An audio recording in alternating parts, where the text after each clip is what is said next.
About 3 weeks ago, Sean Baker tied with Walt Disney for the record of most Oscars won in one night with 4. But the crazy thing is that Disney won for 4 different films in 1954, winning documentary feature, documentary short, live action short, 2 reel, and animated short. Now, this, of course, is an amazing achievement for Walt Disney. But Sean Baker winning for editing, original screenplay, director, and picture, all for the same film in one night, is another level.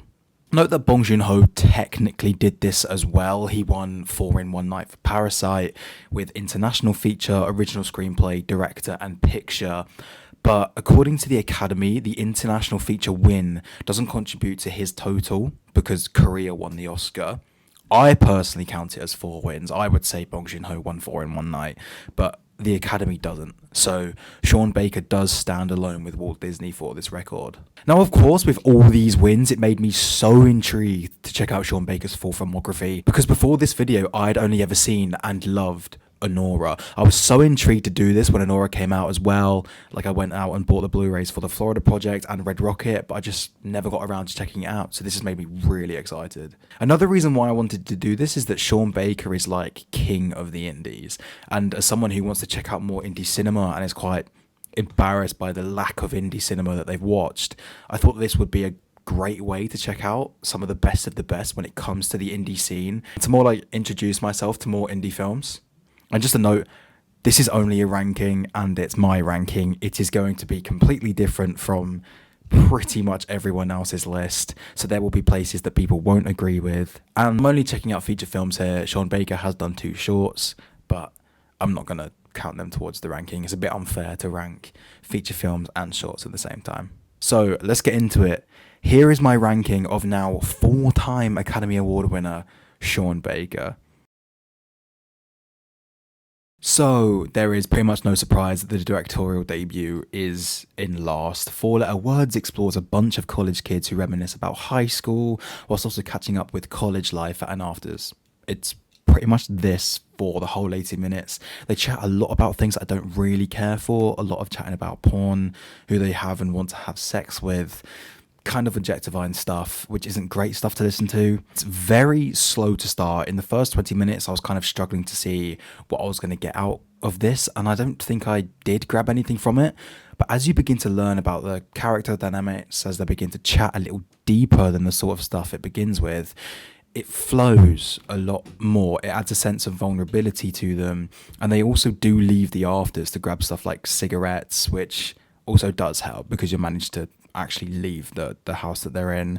And I also love the 5-minute chat they had about Disney and Doctor Who. I think the fact that all of them felt like the same person really holds this back. It just contributed to how unlikable they felt, along with the focus of all those conversations.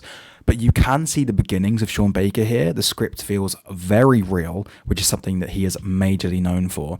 And it's interesting to see that he focuses on the privileged college boys here, considering what his work is majorly known for. Like I said, it's his directorial debut, and I always try to ease off a little bit with directorial debuts and try not to be too harsh.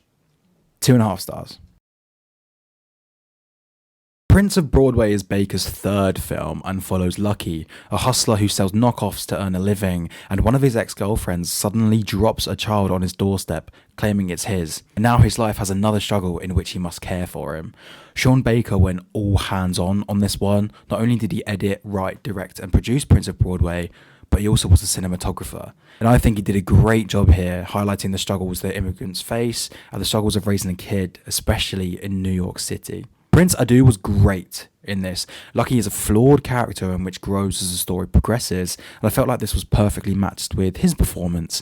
This also grew as the story progressed and went for the emotions. This is another thing I enjoy with the film Sean Baker makes. A lot of the characters in the films aren't exactly the best, yet you still root for them because of how authentic every performance is. Also, the actor playing the son was really good. I have no clue if he meant it or even if he knew what was going on, but he actually stole the show for me at times. This isn't the only film of Baker's which has felt like a documentary in that cinema verite style, and we will come to that soon enough. But it just makes this all feel so real. Baker is giving these stories to light in which we wouldn't normally see on screen. And with this style, it just reminds you that stories like this do happen. 3.5 stars. Starlet explores the unlikely friendship between a 21-year-old porn star and an 85-year-old widow, which begins at a yard sale when Jane, the 21-year-old, buys a thermos from Sadie, the 85-year-old, in which contains $10,000. Wanting to return the money, Jane begins to spend more time with Sadie and they form a bond. Now, I cared so much about this friendship, I wanted it to be as strong as possible, and I felt like they both needed each other. When moments went a little bit south, I desperately wanted them to resolve the issues. The ending completely changed the relationship for me as well. I really didn't see it coming, and it hit so hard and just made me question what the nature of friendships and relationships really are and what they can mean. The friendship is explored in a very subtle way and has a lot of natural emotion in which makes you root so much for the friendship, despite it feeling a little bit forced in the beginning, mainly because Jane doesn't entirely know what to do with the money and is sort of forcing herself to hang out with Sadie, and then she actually enjoys her company. Now, Starlet is the beginning of Sean Baker and his stories about sex workers, and one thing that I love about Sean Baker is that he treats them with so much respect.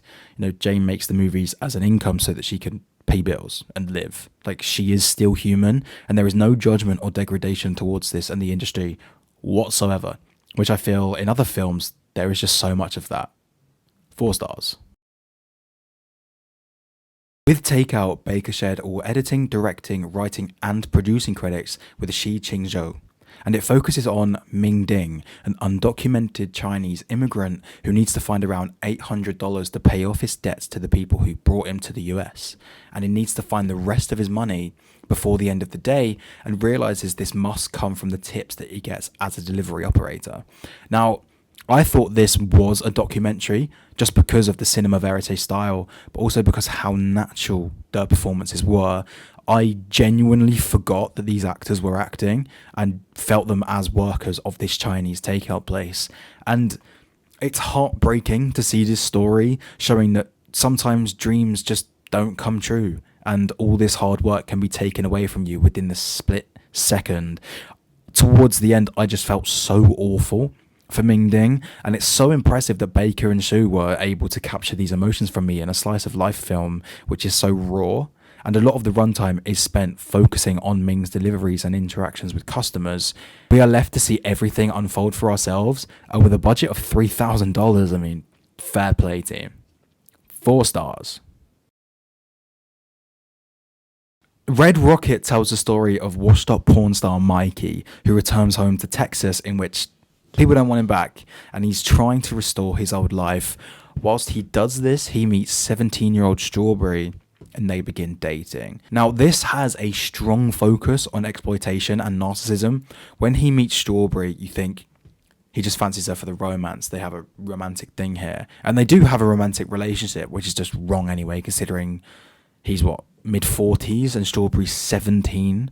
But he constantly mentions how he wants to scout her into porn, and how when they do have sex, he tells her how good she is on camera, how much potential she has. Mikey lies a lot about this stuff and knows what benefit this will have to him if Strawberry listens to his schemes and joins him in going to LA and starting a porn career through him. This is how Mikey thinks. He lets his charisma take over and trusts it to get him out of every situation, which does come back to bite him in the end. The fact that in the ending, Lexi, his wife, who he moves in with at the beginning, calls him a suitcase pimp, says to me that either he's done this before, which is very believable, or that he's using Lexi in a very different way that he's using Strawberry. He's using Lexi as a place to stay and sleep and exploiting her in that way. Mikey, of course, is unlikable, but I think that's kind of the point of the film and his character. Now, the ending really made me think as well, is this whole film a fantasy? Is it, like what I said earlier, a sort of reimagined grooming of Lexi? Baker did a great job in leaving this very open. 4 stars. The Florida Project follows 6-year-old Mooney living with her single unemployed mother, Hallie, in a motel next door to Disney World, and documents Mooney's summertime adventures along with the struggles that Hallie must face. There is a lot of juxtaposition in the Florida Project. The first being the obvious: we follow a family in poverty, struggling to make ends meet, trying to live and not be homeless, when there is the literal most magical place in the world, Disney World, right next door. All the stress and the struggles are just a footstep away from where tons of people are just so extremely happy. This makes everything hit a little more, knowing that around them, there are just so many people that aren't in their situation. You have the front of Disney with the actual reality of life just around the corner. The next is the lives in which the characters in this live. The adults are clearly in so much stress, they're having such a hard time, really, really struggling to make ends meet. Yet, a lot of the time, the kids are having a lot of fun because they aren't fully aware of the situations. Mooney says things like, she's going to cry. I can always tell when an adult is going to cry. And there are moments like when Mooney is crying at Jancy's doorstep in fear of never seeing again. This just proves that the kids aren't unaware. It's just as a 6-year-old, you aren't going to know the ins and outs of their situations. And the other one I picked up on was how colourful the film is. Their lives are actually quite bleak and grey, yet the setting is really colourful. I loved all the acting in this. Bria Vinaite and Brooklyn Prince, but especially Willem Dafoe. Now, don't get me wrong, I cared for all the characters, but I did find it quite a struggle to empathise with Mooney and Hallie because they really aren't that likeable. But it's also not really their fault, so I just had to keep reminding myself this. But Willem Dafoe's Bobby, I cared so much for because he cares so much for them. He's willing to do so much to protect the people of his motel, work his ass off, notice dodgy people hanging around the kids and kick them out, give Hallie a discount for her situation. I love Bobby. 4 stars. Tangerine follows Cindy, a transgender sex worker who is released from a 28-day jail sentence and comes to hear from her friend Alexandra, also a transgender sex worker, that Cindy's boyfriend and pimp, Chester, has been cheating on Cindy whilst away. And now Cindy rushes to find Chester and the woman that Chester has been seeing. But Tangerine was truly amazing. It's the first film of which has the comedic tone at the forefront, and it really worked for me. It has a lot of energy, which brings you further into the story than you already are. And coupled with the comedy, it just makes for a great time and a lot of fun. But amongst the fun, the film is about friendship in the sense of the support that they show each other. Whilst there is so much social judgment and challenge, Baker cast transgender actors Kitana Kiki Rodriguez and Maya Taylor to play transgender roles, just further showing how much respect Baker had. And this also added more authenticity to the roles, as there was so much depth to these characters, which came from a combination of the script and the performances.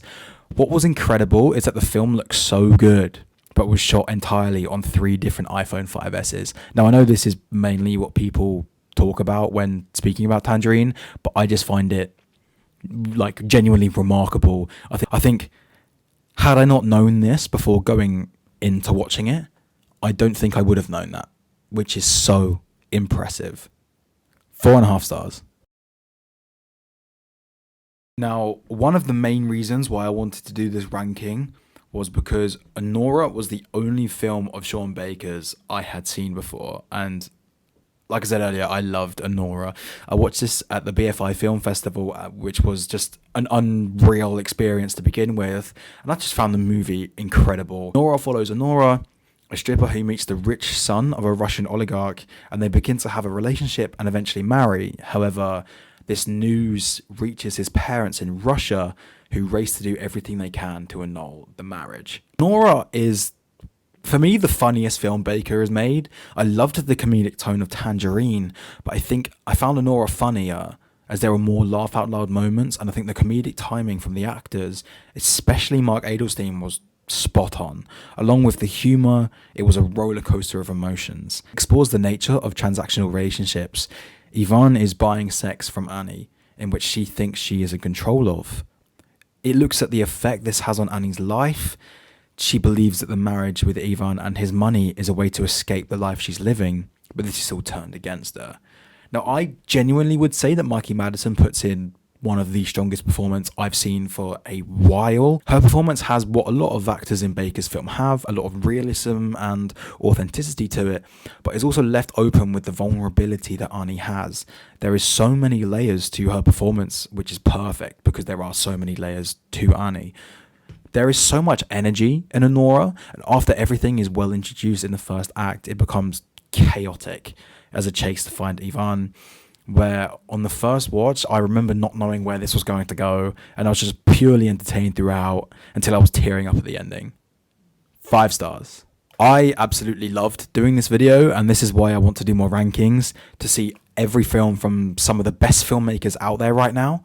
And if I haven't done this video, I probably wouldn't have checked out some of his older stuff for a long time. It's also quite rare for me to rate every director of a film quite highly. His 8 films got an average of 3.94 out of 5, which is really high for me. So I'm so happy I was able to check out Sean Baker's filmography, and I'm really excited for what he's got in store next. I hope you enjoyed the ranking, and let me know what you would rank Sean Baker. I'll see you in the next.